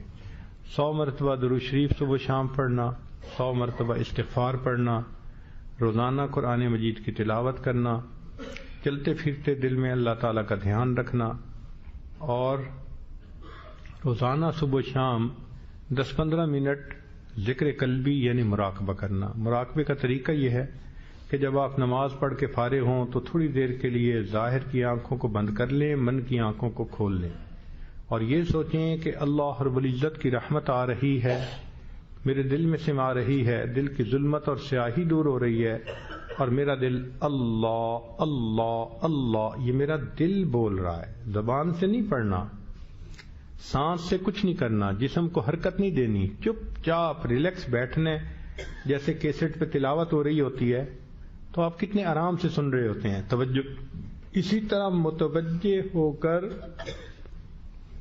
یہ سننا ہے کہ دل سے اللہ اللہ کی آواز آ رہی ہے، شروع میں نہیں آئے گی لیکن بیٹھے رہنے سے انا عند ظن عبدی بی، اللہ تعالیٰ فرماتے ہیں میں بندے کے ساتھ اس کے گمان کے مطابق معاملہ کر دیتا ہوں، تو واقعی ایک وقت آتا ہے کہ بندے کو ایک ادراک ہونا شروع ہو جاتا ہے، یہ ایسی کیفیت ہے کہ پھر دن رات صبح شام بندے کی رہتی ہے، ایک بیک گراؤنڈ میوزک ہے جو ہر وقت وہ بندہ سن رہا ہوتا ہے، اللہ اللہ اللہ اللہ، اس کو ذکر قلبی، ذکر خفی، ذکر سری، ذکر خامل، حدیث پاک میں یہ 4 الفاظ آئے ہیں، اس کو فرشتے بھی نہیں سن سکتے، یا کرنے والا جانتا ہے یا جس پروردگار کا ذکر ہو وہ پروردگار جانتا ہے۔ اور شیخ الحدیث رحمۃ اللہ فرماتے ہیں فضائل ذکر میں کہ یہ لسانی ذکر سے 70 گنا زیادہ فضیلت ہے، تو اس لیے اس ذکر کو ہم اپنائیں اور پھر اس کی برکتیں دیکھیں۔ سادہ سی مثال یہ ہے کہ آپ سیل فون پہ روزانہ باتیں کرتے ہیں تو اس کی بیٹری ڈاؤن ہو جاتی ہے، اب روز شام کو آپ چارجر کے ساتھ لگاتے ہیں، اگر کسی دن چارج کرنا بھول جائیں تو بیٹری فلیٹ ہو جاتی ہے، فون بند ہو جاتا ہے۔ اسی طرح ہم روزانہ جو کام کاروبار کرتے ہیں، لوگوں سے انٹریکٹ کرتے ہیں، تو دل کی کیفیات کی بیٹری بھی ڈسچارج ہو جاتی ہے، تو ہمیں بھی چاہیے کہ شام کو آ کے اس دل کو بیٹری چارج کرنے کے لیے چارجر کے ساتھ لگائیں۔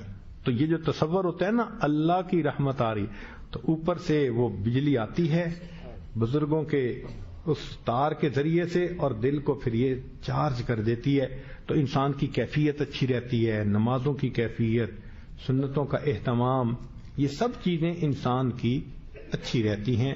اس لیے چند منٹ روزانہ صبح و شام اپنے دل کی بیٹری کو چارج کرنے کے لیے بھی لگا لیا کریں، اور نہیں تو جب چارجر پہ فون لگائیں تو اس وقت بیٹھ کے دل کو بھی چارج کر لیا کریں، مگر وہ تو لگاتے ہیں 2-2 گھنٹے، کئی لوگ سوتے ہوئے چارجر پہ لگا دیتے ہیں، 2-2 گھنٹے فون لگا رہتا ہے چارجنگ پہ۔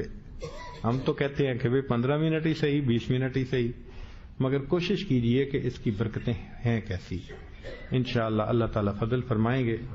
ابھی دعا سے پہلے چند منٹ کے لیے اس کی مشق کر لیں، جہاں حضرات بیٹھے ہیں تھوڑی دیر آنکھوں کو بند کر لیں، سر کو جھکا لیں، دنیا اور جو کوئی دنیا ہے میں ہے اس سے ہٹ کٹ کے اللہ رب العزت کی یاد میں ڈوب جائیں۔ انسان جب اپنے اندر جھانکتا ہے اسے اپنی اصل تصویر نظر آتی ہے، اپنے من کے دریچے کو کھولیے، اپنی اصل تصویر کو دیکھیے۔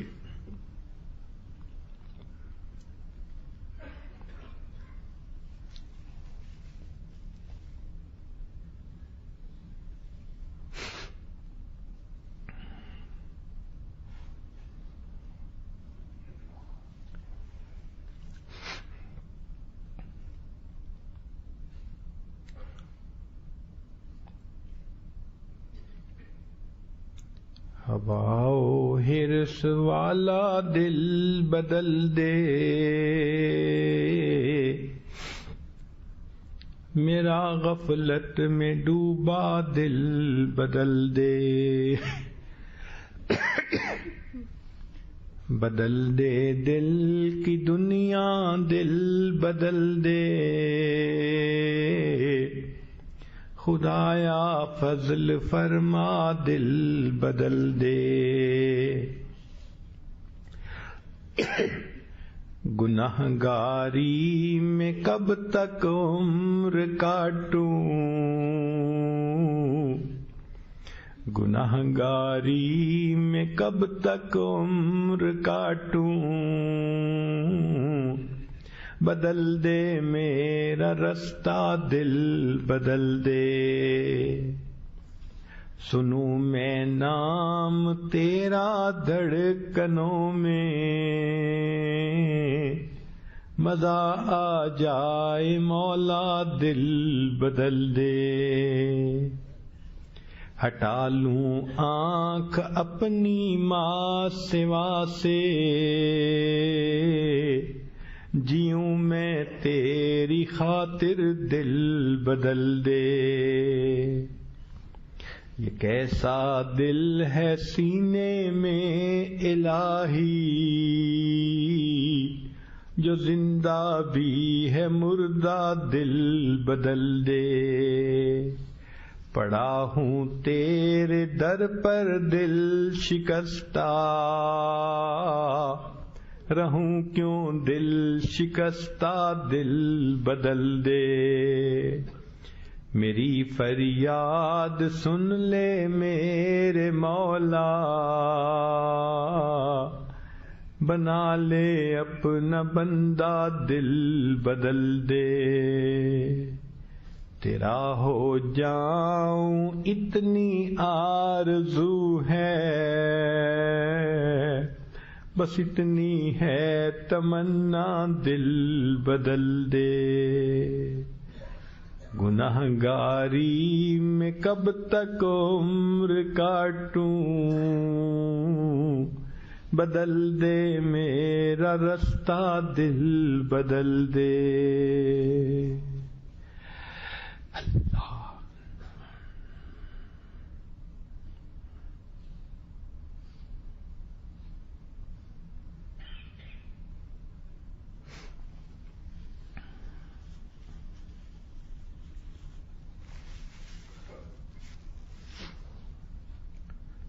لا الہ الا اللہ محمد رسول اللہ۔ دعا کر لیجئے۔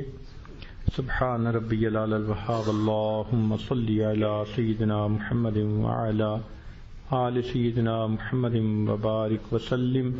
اے کریم آقا، ہم آپ کے عاجز مسکین بندے ہیں، ہمارے گناہوں کو معاف فرما، خطاؤں سے درگزر فرما، عیبوں کی پردہ پوشی فرما۔ اللہ ہماری نگاہوں کو پاک فرما، دلوں کو صاف فرما، سینوں کو اپنی محبت سے لبریز فرما، اپنے عشق کی آتش ہمارے سینوں میں پیدا فرما، ہمارے انگ انگ سے اپنے ذکر کو جاری فرما، روئے روئے سے اپنے ذکر کو جاری فرما، ہڈی ہڈی بوٹی بوٹی میں اپنی محبت پیدا فرما۔ اے کریم آقا، ہماری جسمانی بیماریوں کو دور فرما، روحانی بیماریوں کو دور فرما، علم حاصل ہونے کے بعد جہالت کے کاموں سے محفوظ فرما، عزتیں ملنے کے بعد ذلت سے محفوظ فرما، اللہ اپنے قرب کے بعد دوری سے محفوظ فرما، ہدایت ملنے کے بعد گمراہی سے محفوظ فرما، دوستی کے رنگ میں دشمنی کرنے والوں سے بھی محفوظ فرما، قرضوں سے محفوظ فرما، مرضوں سے محفوظ فرما، ذلت سے محفوظ فرما، علت سے محفوظ فرما، قلت سے محفوظ فرما۔ اللہ ہمارے ساتھ درگزر کا معاملہ فرما، اس سے پہلے کہ ظاہر کی آنکھیں بند ہو جائیں، من کی آنکھیں کھلنے کی توفیق عطا فرما۔ اس سے پہلے کہ لوگ ہمیں کلمہ پڑھائیں، ہمیں اپنے اختیار سے کلمہ پڑھنے کی توفیق عطا فرما۔ اس سے پہلے کہ لوگ ہمیں غسل دیں، ہمیں غسل توبہ کرنے کی توفیق عطا فرما۔ اس سے پہلے کہ لوگ کفن پہنائیں، ہمیں تقوی کی پوشاک پہننے کی توفیق عطا فرما۔ اس سے پہلے کہ ہماری نماز پڑھی جائے، اللہ ہمیں نماز کی حضوری نصیب فرما۔ اس سے پہلے کہ قیامت کے دن آپ کے سامنے پیشی ہو، اللہ ہمیں اپنی بارگاہ میں قبولیت نصیب فرما۔ زندگی کے آخری حصے کو زندگی کا بہترین حصہ بنا، اور قیامت کے دن کو زندگی کا سب سے زیادہ خوشیوں بھرا دن بنا۔ اے اللہ ہمارے ساتھ درگزر کا معاملہ فرما۔ اللہ آپ کے پیارے یوسف علیہ السلام کریم تھے، انہوں نے بھائیوں کو معاف کرتے ہوئے کہہ دیا تھا، لا تثریب علیکم اليوم، آج تمہارے اوپر کوئی گناہ نہیں، میں نے معاف کر دیا۔ اللہ آپ کے حبیب صلی اللہ علیہ وسلم بھی کریم تھے، انہوں نے قریش مکہ کو فتح مکہ کے دن کہہ دیا تھا، لا تثریب علیکم اليوم۔ اللہ آپ سب کریموں سے بڑے کریم ہیں، اور آپ کو اپنی شان کریمی پہ بڑا ناز ہے۔ اللہ آپ نے قرآن میں جا بجا شان کریمی کے تذکرے کیے ہیں، اللہ آج آپ اپنے بندوں کو یہی فرما دیجئے، لا تثریب علیکم اليوم، قوم اذهبوا انتم الطلقاء، اللہ فرما دیجئے، اللہ فرما دیجئے، خطاؤں کو بخش کر دیے۔ اللہ آپ کے حبیب صلی اللہ علیہ وسلم کی سنتوں کو چھوڑا، سنتوں کو توڑا، ہم بے حس بنے رہے، اللہ ہمارے اس گناہ کو معاف کر دیجئے، اللہ معاف فرما دیجئے، اللہ معاف فرما دیجئے، اللہ ہم پر رحمت کی نظر فرما دیجئے، کرم کی نظر فرما دیجئے، اے کریم مہربانی کا معاملہ فرمائیے۔